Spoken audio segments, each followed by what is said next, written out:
একটু চিন্তা করে দেখো জাহান্নামের আগুনটা বড় ভয়ঙ্কর।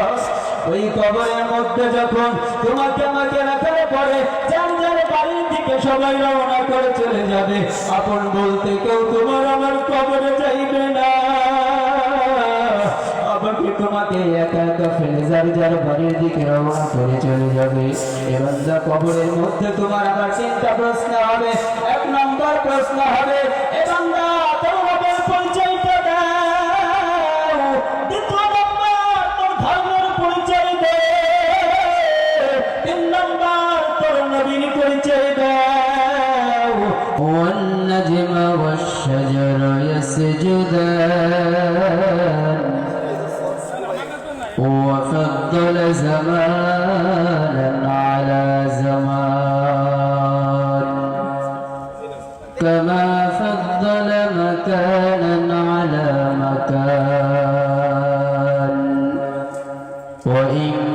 وإنسانا على إنسان ونشهد أن لا إله إلا الله وحده لا شريك له أرسله بالحق بشيرا ونذيرا وداعيا إلى الله بإذنه وسراجا منيرا. أما بعد فأعوذ بالله من الشيطان الرجيم. بسم الله الرحمن الرحيم.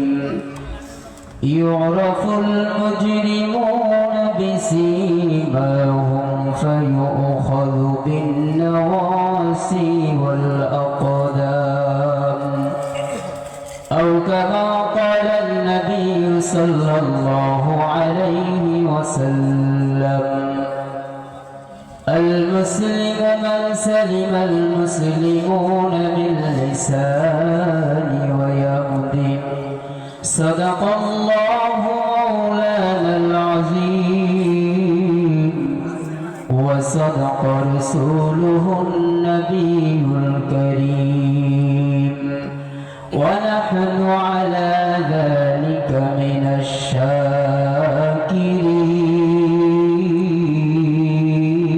الشاكرين. الله أكبر. الحمد لمن قدر خيرا وخبلا. الحمد لمن قدر خيرا وخبلا. والشكر لمن صور حسنا وجمالا. والشكر لمن صور حسنا وجمالا. আলহামদুলিল্লাহ, সমস্ত শুকরিয়া আদায় করছি মহান আল্লাহ তাআলার দরবারে, যিনি আমাদেরকে এরকম একটি সুন্দর মাহফিলের প্যান্ডেলের মধ্যে এসে বসার তৌফিক দান করেছেন। এজন্য আল্লাহ তাআলার দেয়া জবান থেকে আমরা সকলে একবার আল্লাহ পাকের শুকরিয়া আদায় করি, আলহামদুলিল্লাহ। আল্লাহ রাব্বুল আলামিন যাকে ভালোবাসেন, মহব্বত করেন, দ্বীনের কাজগুলা তাদের মাধ্যমেই করা। যেহেতু আমরা এখানে আসতে পারছি, অবশ্যই আল্লাহ পাক আমাদেরকে ভালোবাসেন, মহব্বত করেন। এই জন্য আমাদেরকে সমস্ত কাজ থেকে বিরত রেখে এখানে আসার তৌফিক দিয়েছেন। এজন্য আমরা সকলে খুশি না বেজা। যেহেতু আল্লাহ তাআলা রাব্বুল আলামিন আমাদেরকে দুনিয়াতে পাঠিয়েছেন, অবশ্যই তার একটা উদ্দেশ্য আছে। আল্লাহ তাআলা কোরআনের মধ্যে বলেন, কোন মানুষ জাহান্নামে যাবে না। পৃথিবীতে যত মানুষ আছে, মৃত্যুর পরে কোন মানুষ জাহান্নামে যাবে না। এখন প্রশ্ন হবে, তাহলে মানুষ যাবে না, যাবে কারা? আল্লাহ পাক রব্বুল আলামিন বলেন, ইউরাফুল মুজরিমুনা বিসিমাহুম ফায়ুখাযু বিন-নওয়াসি ওয়াল আকদাম। এই দুনিয়ার উম্মতের দল, এই দুনিয়ার বান্দাগুলো ভালো করে শোনো। আল্লাহ তাআলা রব্বুল আলামিন বলেন, কিয়ামতের ময়দানে কোন মানুষ জাহান্নামে যাইবে না।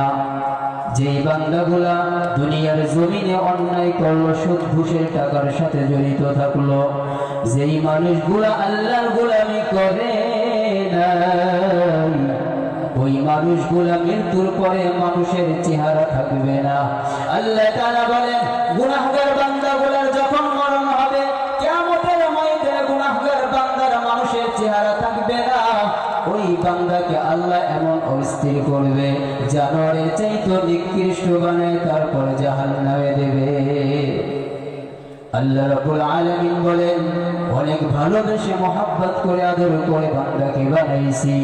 আসমান বানাইছেন আমার আল্লাহ, জমিন বানাইছেন আমার আল্লাহ, পাহাড় পর্বত চন্দ্র সূর্য তারকা সবকিছু বানাইছেন আমার আল্লাহ। আল্লাহ বলেন, কাউকে বানানোর জন্য আমার কুদরতি হাত কানা ব্যবহার করা লাগে নাই, কিন্তু যখন আমি মানুষকে বানাইলাম, খলাকতু বিয়াদাইয়া, আল্লাহ তাআলা বলেন, এ নাফরমানের দল, একটু চিন্তা করে দেখো যে আল্লাহ তোমাকে বানাইছে, ওই আল্লাহ তোমাকে প্রত্যেকদিন নামাজের জন্য 5 বার ডাকে। আল্লাহ তাআলা মুয়াজ্জিনের মাধ্যমে আমাকে আপনাকে ডেকে বলে, বান্দা তাড়াতাড়ি আয় রে বান্দা, জাহান্নামের আগুন বান্দা তুমি সহ্য করতে পারবা না। সামান্য দুনিয়ার আগুন যখন জ্বালানো হয়, ওই আগুনের মধ্যে আমার আপনার আঙ্গুল দেওয়ার সঙ্গে সঙ্গে জ্বলসে যায়। এ বান্দা, ওই আগুনের তাপ আমি আপনি সহ্য করতে পারি না। আল্লাহ তাআলা বলে, বান্দা, কিয়ামতের ময়দানে তুমি জাহান্নামের আগুন সহ্য করতে পারবা না। দুনিয়ার আগুনটাই তোমার সহ্য হয় না, কিয়ামতের আগুন, ওই যে কঠিন আগুন, নাফরমান বান্দাগুলো চিৎকার করে চিল্লাইবে, মালিক বাঁচাও, আল্লাহ আমাকে বাঁচাও। আল্লাহ তাআলা ডাকতে বলবেন, নাফরমান, দুনিয়ার জমিনে তোমাকে ডাকার জন্য বলছি, আমাকে ডাকো নাই। শক্তির জোরে তুমি তোমার জীবনটা পরিচালনা করলে যুবক, এখন মরার পরে তুই আমাকে ডাকলে আমি তোর ডাকের মধ্যে কোনো সাড়া দিব না। দুনিয়াতে আমাকে যখন একবার ডাকছো, আমি আল্লাহ তোমার ডাকের মধ্যে 70 বার এক একটাতে উত্তর দিয়েছি। আজকে কবরের মধ্যে হাজার হাজার বার ডাকবি রে বান্দা, তোর কোনো ডাকের মধ্যে আমি সাড়া দিব না রে বান্দা। এর নবীর উম্মতের দল, একটু চিন্তা করে দেখো, জাহান্নামের আগুনটা বড় ভয়ঙ্কর। ওই কবরের মধ্যে যখন তোমাকে আমাকে রাখার পরে যার যার বাড়ির দিকে সবাই রওনা করে চলে যাবে, আপন বলতে কেউ তোমার আমার কবরে যাইবে না। আমাকে তোমাকে একা একা ফেলে যার যার বাড়ির দিকে রওনা করে চলে যাবে। এবার যা কবরের মধ্যে তোমার আবার 3টা প্রশ্ন হবে। 1 নম্বর প্রশ্ন হবে, এ বান্দা তোর রবের পরিচয়টা দাও। 2 নম্বর তোর ধর্মের পরিচয় দে। 3 নম্বর তোর নবীর পরিচয় দাও। যেই বান্দাগুলা এই 3টা প্রশ্নের জবাব দিতে পারবে, তিনি জান্নাতি হয়ে যাবে। আর যেই বান্দাগুলা 3টা প্রশ্নের জবাব দিতে পারবি না, এই বান্দার কবরটা জাহান্নামের গর্তের মধ্যে ভরে যাবে। এই নবীর উম্মতের দল, একটু ভালো করে চিন্তা করে তারপরে মালিকের কবরের মধ্যে যাইও। আল্লাহর গোলামি কইরা তারপরে মাওলার কবরে যাইও। আল্লাহর গোলামি না কইরা যদি কবরে যাও, এই কবরের আযাব তুমি আমি সহ্য করতে পারবি না। কত মানুষ এই যে কবরে ঘুমায়, কত মানুষ কবরের মধ্যে চলে গেছে রে বাবা। একটু চিন্তা কর, আমার মালিকের কদমে সিজদা লাগাও। আমার মাওলার রাজি খুশি করিয়া যদি কবরে যাইতে পারো, দুনিয়ার সব কিছু তোমার জন্য যদি লাভ হয়, আমার মাওলাকে যদি তুমি কবরের মধ্যে আপন বানাইতে পারো, দুনিয়ার সবাই রাগ হবে, কিন্তু আমার মালিক যদি তোর উপর খুশি হয়, এ বান্দা তুমি দুনিয়ায় কোনো ভয় থাকবে না, ওই অন্ধকার কবরের মধ্যে কোনো ভয় থাকবে। না।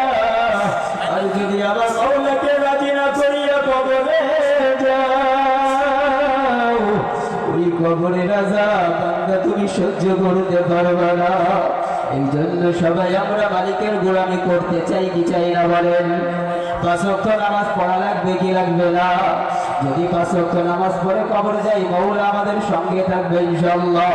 আল্লাহর গোলামি কইরা নবীর সুন্নাত মানিয়া যেই বান্দাগুলো কবরের মধ্যে যাইবে, এই বান্দার কোনো ভয় নাই।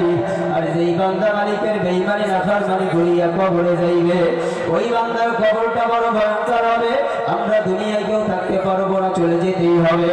এই জন্য যে কয়দিন, যে কয় মিনিট, যে কয় সপ্তাহ বাঁচবো, নিয়ত করবো আল্লাহ যতদিন মালাকুল মউত না আসে অত সময় পর্যন্ত আল্লাহ পাকের একটা হুকুম আমরা ছাড়বো না। পারবো তো ইনশাআল্লাহ? সবাই পারবো তো ইনশাআল্লাহ? আল্লাহ আমাদের সকলকে, আমাকে তারপর আপনাকে প্রত্যেকটা কথার উপর আমল করার তৌফিক দান করুন। আমিন। ওয়া আখিরু দাওয়ানা আলহামদুলিল্লাহি রাব্বিল আলামিন। আসসালামু আলাইকুম ওয়া রাহমাতুল্লাহি ওয়া বারাকাতুহু।